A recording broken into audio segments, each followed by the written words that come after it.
وہ جو اقبال نے کہا نا کہ لے گئے تسلیس کے فرزند میراث خلیل، کشت بنیاد کلیسا بن گئی خاک حجاز۔ تسلیس کے فرزند میراث خلیل لے گئے تھے، بیت المقدس ان کے کروسیڈرز کے قبضے میں آ گیا تھا 1099 میں، اور رہا تھا 1187 تک، 88 ایئرز۔ لے گئے تسلیس کے فرزند میراث خلیل، تو میراث موسوی جو تھی وہ منتقل ہو گئی محمد رسول اللہ صلی اللہ علیہ وسلم رات کی امت کو۔ ان کا قبلہ کینسل، یہ قبلہ آ گیا، تو سب سے زیادہ دکھ تو انہیں تھا۔ اب جو وہاں سے کاؤنٹر ریولوشنری موومنٹ آئی ہے وہ عبداللہ ابن سبا یہودی۔ بعض لوگ آج یہ بھی کہہ دیتے ہیں کہ یہ تو ایک ایسی ہی افسانوی شخصیت ہے، کوئی اس کا وجود ہی نہیں تھا، بڑی زیادتی کرتے ہیں، خاص طور پر ہمارے بعض اہل تشیع یہ کہتے ہیں، حالانکہ ان کی کتابوں کے اندر درج ہے کہ حضرت علی نے عبداللہ ابن سبا اس کے 40 ساتھیوں کو آگ میں زندہ جلوایا۔ رجال کشی کے اندر دیکھ لیجیے لکھا ہوا موجود ہے۔ لیکن چونکہ کچھ لوگوں نے شیعت کے لیے لفظ سبائیت استعمال کرنا شروع کر دیا، اس لیے وہ ڈیفنس میں کہتے نہیں سبا تو یہ تو افسانوی شخصیت ہے، سبا کوئی تھا ہی نہیں عبداللہ ابن سبا۔ نہیں، عبداللہ ابن سبا ایک شخص تھا یہودی، وہ اسلام کا لبادہ اوڑھ کر آ گیا دارالاسلام میں، حضرت عثمان رضی اللہ تعالیٰ عنہ کا عہد۔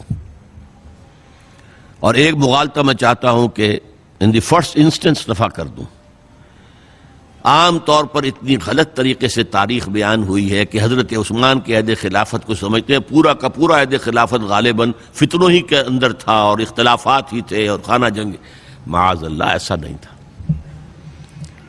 طویل ترین دور جو ہے دور خلافت حضرت عثمان کا ہے، 12 سال، حضرت ابوبکر کے 2.5 سال، حضرت عمر کے 10 سال، دونوں کو جمع کریں گے تو عثمان کا، اور اس میں 10 سال بالکل اسی شان کے ہیں جو حضرت عمر کے خلافت کے شان ہے، کوئی اختلاف نہیں، اور فتوحات کا دائرہ بڑھتا چلا جا رہا ہے، تھمتا نہ تھا کسی سے سیل رواں ہمارا۔ اس کے آخری ایام میں یہ شخص آیا اور اس نے ایک تو یہ کیا کہ پرانی جو قبائلی عصبیت تھی اس کو زندہ کیا۔ خلافت تو بنو ہاشم کا حق ہے، محمد ہاشمی تھے صلی اللہ علیہ وسلم، ہاؤ کم یہ ایک بنو امیہ کا شخص کیسے بیٹھا ہے؟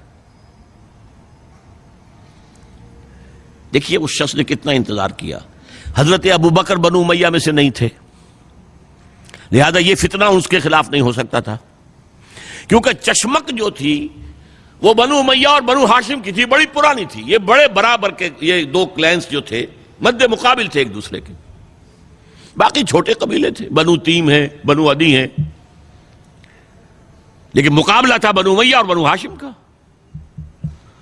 حضرت ابوبکر بنو تیم میں سے، حضرت عمر بنو عدی میں سے، بنو امیہ میں سے حضرت عثمان۔ اب اس کو موقع ملا، اب آیا یہ اموی، یہ بن گیا، یہ سب غاصب ہیں، ابوبکر بھی، عمر بھی، عثمان بھی۔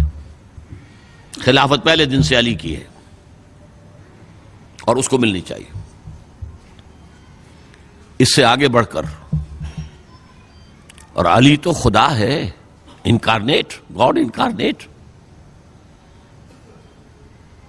یہ اس کا عقیدہ جو اس نے پھیلایا۔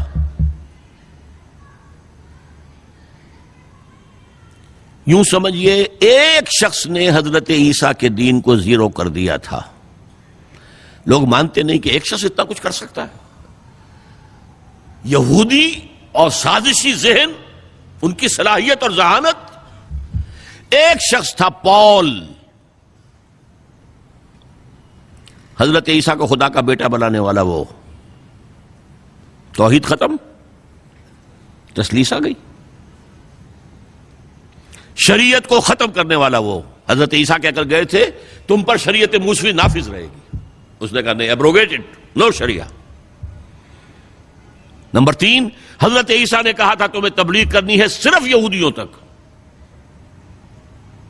I have been sent only in search of the lost sheep of the house of Israel۔ میں صرف اسرائیل کے گھرانے کی کھوئی ہوئی بھیڑوں کی تلاش میں آیا ہوں، تمہیں باہر تبلیغ نہیں کرنی۔ اس نے تبلیغ کا دائرہ وسیع کیا۔ وہ دین مسیحیت ختم، وہ دین پالزم ہے جو چلا ہے اس کے بعد. سمجھ رہے اس بات کو؟ اور یہ ڈاکٹر مائیکل ہارٹ نے بالکل صحیح لکھا ہے کہ کرسچینٹی جب تک حضرت مسیح موجود تھے وہ سوائے ایک یہودیوں کے فرقے کے اس کی کوئی اور حیثیت نہیں تھی. لیکن پال نے اسے ایک انڈیپینڈنٹ دین بنایا.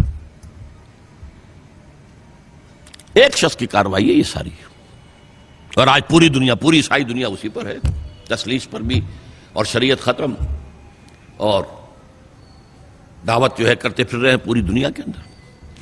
اسی طرح اس نے کیا، قبائلی عصبیت کو چھیڑا اور حضرت علی کا مبالغہ کیا یہ خدا ہے، اوتار، گاڈ انکارنیٹ.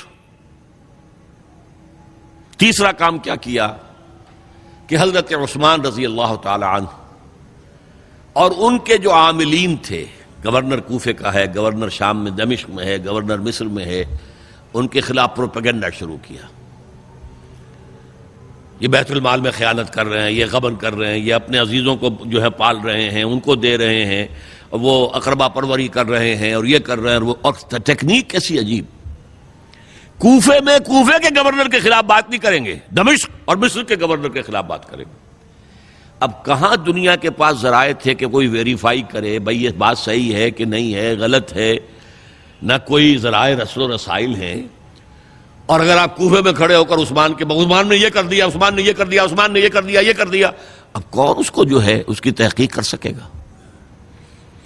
دمشق میں گئے ہیں تو دمشق کے گورنر کے خلاف کچھ نہیں، عثمان کے خلاف، اور کوفے کے گورنر کے خلاف، اور مصر کے گورنر کے خلاف. مصر میں گئے ہیں تو اس کے خلاف کچھ نہیں، دمشق اور کوفے کے گورنر کے خلاف اور عثمان کے خلاف.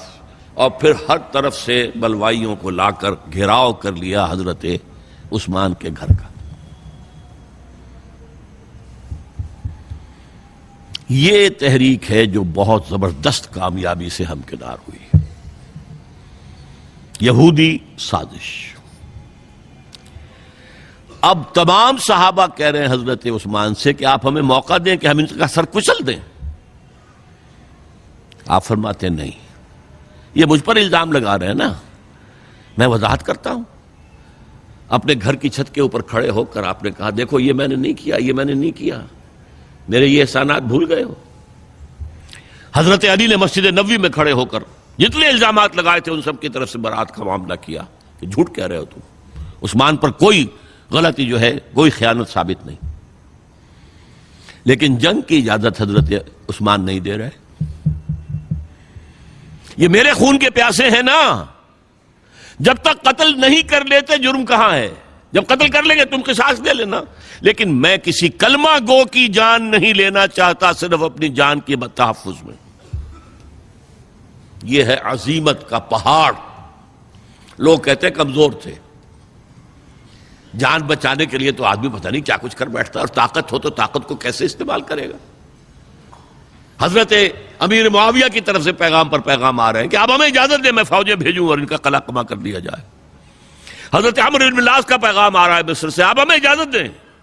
طلحہ، زبیر، علی اجازت مانگ رہے ہیں مدینے کے اندر، آپ اجازت دیں کہ ہم جنگ کریں ان سے. نہیں. آخر کار حضرت علی نے دونوں بیٹوں کو، حضرات حسنین، حضرت حسن، حضرت حسین، دروازے پر کھڑا کر دیا. پہرے دار حضرت عثمان کے، حضرت حسن، حضرت حسین، کہ کوئی گھر میں داخل نہ ہونے پائے. پچھواڑے سے آئے ہیں اور شہید کیا ہے. میرے نزدیک تاریخ کی مظلوم ترین شہادت بمانی مقتول فی سبیل اللہ وہ حضرت عثمان ہے. بلکہ میں جرات کر رہا ہوں ذرا، آپ کو معلوم ہے علامہ اقبال سے مجھے کتنا تعلق قلبی ہے. میں نے ان کے ایک شعر میں ترمیم کی ہے، میں سمجھتا ہوں انہوں نے صحیح نہیں کہا. غریب و سادہ و رنگی ہے داستان حرم، نہایت اس کی حسین، ابتدا ہے اسماعیل. حضرت اسماعیل کو اللہ تعالیٰ کے حکم سے حضرت ابراہیم ذبح کر رہے تھے نا، اور حضرت حسین ذبح کر دیے گئے. تو گویا کہ ابتدا جس کی ہوئی تھی حضرت اسماعیل سے، اس کی انتہا حسین پر ہوئی۔ میں کہتا ہوں بالکل غلط۔ ان کو ذبح کر رہا تھا خلیل اللہ، اور ان کو قتل کر رہے ہیں یزیدی اور زیادی اور کوفی۔ کوئی تقابل ہے؟ وہ قتل نہیں ہوئے، یہ قتل ہو گئے۔ انہوں نے پیشانی خود رکھ دی۔ یہاں تو حضرت عثمان لڑتے ہوئے، حضرت حسین لڑتے ہوئے شہید ہوئے۔ کون سی چیز مشترک ہے؟ ایک مصرے میں جمع کر دیا ہے، صنعت لفظی تو آپ کہتے ہیں اس کو، لیکن کیا مشترک کیا چیز ہے؟ اور میں نے امید ہے علامہ اقبال سے ملاقات ہوگی اگر آخرت میں، تو وہ میری اس بات کو تسلیم کریں گے۔ میں نے اس شعر کا دوسرا جو مصرع ہے بدلا ہے، نہایت اس کی ہے عثمان، ابتدا حابیل۔ حابیل جنہوں نے کہا تھا بھائی جان آپ مجھے قتل کرنے کے لیے ہاتھ اٹھائیں گے تو میں اپنا ہاتھ نہیں اٹھاؤں گا آپ کو قتل کرنے کے لیے۔ عثمان نے کہا کہ میں نہیں کسی کو قتل کروں گا، کسی کلمہ گو کو۔ جو مجھے قتل کر دیں گے پھر ان سے قصاص لے لیں۔ عثمان کے پاس لاکھوں کی فوجیں، اسٹینڈنگ آرمیز، پھر بھی انہوں نے اپنی جان دے دی۔ حضرت حسین بہرحال جتنے بھی افراد تھے بہادری سے، شجاعت سے لڑتے ہوئے شہید ہوئے، اس میں کوئی شک نہیں، لیکن لڑتے ہوئے شہید ہوئے نا۔ حابیل کی طرح یہ تو نہیں کہا کہ تم مجھے کرتے ہو تو کر دو، میں تو تمہیں قتل نہیں کروں گا، نہیں۔ بہرحال یہ جو تھا فتنہ، اس کو کہا ہے اور اس کو کتاب میں لکھا گیا، باقاعدہ ایک تصنیف ہے، الفتنۃ الکبریٰ، عظیم ترین فتنہ، حضرت عثمان کی شہادت۔ اس وقت عبداللہ ابن سلام رضی اللہ تعالی عنہ، ایک یہودی عالم دین تھے جو اسلام لے آئے تھے، انہوں نے کہا تھا لوگو ڈرو، عثمان کے خون کا نہ بہانا۔ میں جانتا ہوں تاریخ بنی اسرائیل کی، اگر کبھی کوئی نبی جو ہے اگر شہید کیا گیا تو 70,000 آدمی اس کے بعد مارے گئے اللہ تعالی کی طرف سے، اور نبی کا اگر کوئی خلیفہ قتل کیا گیا تو 35,000 آدمی مارا گیا ہے۔ تو اگر تم نے عثمان کو قتل کر دیا تو یہ خون کے دریا جو ہیں پھر آ جائیں گے امت کے اندر، باز آ جاؤ، خدا کے لیے باز آ جاؤ۔ لیکن نہیں، بہرحال حضرت علی رضی اللہ تعالی عنہ نے بلایا عبداللہ ابن سبا کو اپنے ہاں۔ تم کہتے ہو کہ میں خدا ہوں؟ ہاں آپ خدا ہیں۔ توبہ کرتے ہو کہ نہیں؟ نہیں۔ میں تمہیں زندہ جلا دوں گا، جلا دو۔ تم خدا ہو، ہماری آزمائش کر رہے ہو۔ حضرت علی نے عبداللہ ابن سبا کو 40 ساتھیوں سمیت زندہ جلوایا، اور یہ سارا کچھ معاملہ جو ہے یہ میں نے آپ کو بتایا اہل تشیع کی کتابوں میں موجود ہے۔ بہرحال یہ فتنۃ الکبریٰ ہے، جس کا نتیجہ کیا نکلا ہے آپ اچھی طرح سمجھیے۔ وہ شہادت علی الناس کا جو سیلاب جا رہا تھا، جس کی شان کیا تھی، علامہ اقبال کے الفاظ میں، تھمتا نہ تھا کسی سے سیل رواں ہمارا۔ یہ جو سیل تھا کوئی روکنے والا تھا؟ 2 سپر پاورز تھیں اس وقت، ایران، روم۔ ایران کے چیتڑے ٹوٹ گئے، روم کی 2 ٹانگیں ٹوٹ گئیں، اب کون روکنے والا تھا؟ یہ انٹرنل سیبوٹاج۔ اس کے بعد جو باہمی خانہ جنگی شروع ہوئی ہے، 1 لاکھ مسلمان ایک دوسرے کی تلواروں اور نیزوں سے ختم ہو گئے۔